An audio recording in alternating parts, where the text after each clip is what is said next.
Hello everyone, welcome back to Blender Telugu. ఈ ట్యుటోరియల్లో ఈ డిజైన్ను ఈజీగా ఎలా మోడలింగ్ చేయాలో చూపిస్తాను. టాప్ వ్యూ నుంచి మెష్లో నుండి సర్కిల్ని యాడ్ చేసుకుందాం. ఇక్కడ వర్సెస్లో 8 వర్సెస్ తీసుకుందాం. ఇప్పుడు వర్టెక్స్ మోడ్లో control F, grid fill, select boundary loop, control E, offset ఎడ్జ్లో ఎక్స్ట్రూడ్. ఇక్కడ విడ్త్ వాల్యూ ఇంక్రీజ్ చేశాను, మీరు ఎంతైనా తీసుకోవచ్చు. ఇప్పుడు ఈ ఎడ్జెస్ని సెలెక్ట్ చేసుకోవాలి. తర్వాత ఈ ఎడ్జ్ లూప్ని కూడా సెలెక్ట్ చేసుకోవాలి. బెవల్ చేయాలి వీటిని. కంట్రోల్ B, ఎంత సైజ్ కావాలంటే అంత సైజ్ చేసుకోవచ్చు మీరు. ఫేస్ మోడ్లోకి వెళ్ళి కంట్రోల్ I, రైట్ క్లిక్ చేసి సబ్ డివైడ్ ఇక్కడ ఇంక్రీజ్ చేయాలి. ఇప్పుడు ఈ ఎడ్జ్ లూప్ని సెలెక్ట్ చేసుకుందాం. Alt Shift S ప్రెస్ చేస్తే ఇది సర్కిల్ షేప్ లోకి మారుతుంది. ఈ ఎక్స్ట్రా ఎడ్జెస్ ని డిలీట్ చేద్దాం. Control X. ఇప్పుడు సెలెక్ట్ ఆల్ చేసుకుందాం. ఈ ఫేసెస్ మాత్రం డీసెలెక్ట్ చేద్దాం. C క్లిక్ చేసి షిఫ్ట్ హోల్డ్ లో ఉంచి క్లిక్ చేస్తే ఇవి డీసెలెక్ట్ అవుతాయి.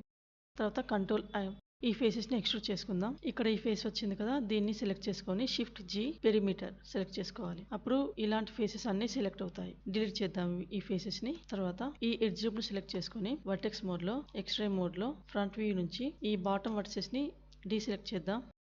ఇప్పుడు ఈ ప్రెస్ చేసి B, ఇక్కడ వర్టెక్స్ కి స్నాప్ చేయాలి బాక్స్ ని. తర్వాత Z కిందికి మూవ్ చేసి ఈ వర్టెక్స్ కి స్నాప్ చేయాలి. మొత్తం అన్ని వర్సెస్ ని సెలెక్ట్ చేసుకొని M బై డిస్టెన్స్ ఏవైతే దగ్గరగా ఉన్నాయో ఆ వర్సెస్ మర్జ్ అయిపోతాయి.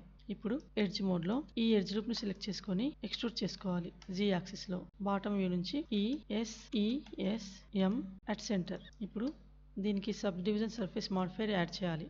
ఇక్కడ లెవెల్స్ మీ ఇష్టం వచ్చినన్ని తీసుకోవచ్చు. నేను ఒక 2 తీసుకుంటున్నా. రైట్ క్లిక్ చేసి షేడ్ స్మూత్ చేయాలి. ఇక్కడ షేప్ రావడానికి కొన్ని ఎడ్జ్ లూప్స్ ని యాడ్ చేద్దాం. ట్యాబ్, కంట్రోల్ R, ఇక్కడ ఎడ్జ్ లూప్ ని యాడ్ చేయాలి. ఇక్కడ కూడా ఒక ఎడ్జ్ లూప్ యాడ్ చేయాలి.